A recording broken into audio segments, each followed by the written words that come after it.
আপনাদের মাটি দেয় না, বলবি কি গ্রামবাসীর কাছে সবার কাছে বলে দেবো তোমরা চিটিংবাজি কাজ করো, লোকের আধার কার্ড সব তোমরা খারাপ করেছো। এই কথা বলবি, ভাই পাই দেখবি কিচ্ছু বলবে না। সত্যি ভয় পাবে এই কথায়। সকালবেলা আমি আমার বাপকে মাই দিচ্ছি এই কথা বলিয়ে, আমাদের দরজার কাঠ দিয়ে বালুতে চাচ্ছিল। তারপর দেখি ভাই বলি কি সব বালি যাইয়ে বলে দেবো তুমি এই কাজ করেছো। তখন দেখ পা কেমন লাগে। তার দোকানে বলে দেবো, সব জায়গায় বলে দেবো তোমার লোকে ঘৃণা করবে, ঘৃণা। আমার মা তো খোঁজে রয়েছে, বালি কিলি পালে আজকে ভাবলে কেলাবে। হ্যাঁ, আমার মালে ভিডিও দেখাচ্ছি না, চেটে গেতে বলছি তো বাংলা খাওয়া দেখাচ্ছি। সত্যি ভাই তুই যা বলেছিস সেই কথা যদি বলি ভাবলে তাহলে মারবে না তো? আলে ঘোলা মারতেই পারবে না, ভালিদার যদি মারি একটা মারবে, তারপরে মারবে না। তোর কথা শুনে ওই প্ল্যানই করতে হবে, আর কি করবো।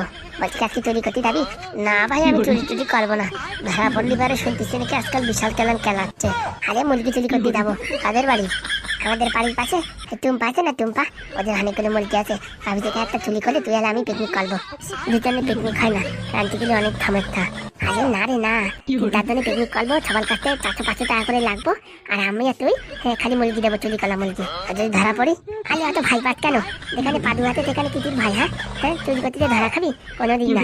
চল তাহলে রাত্রের বেলা চল, আজকে থালা তুলি করেই ফেলবো। বলছি কি ভাই একটু আইসক্রিম খাতে ইচ্ছে করতেছে, কোনতে খাবো বল না? দুধ থালা শীতকালে তো আইসক্রিম খাই, তাহলে কি খাবো?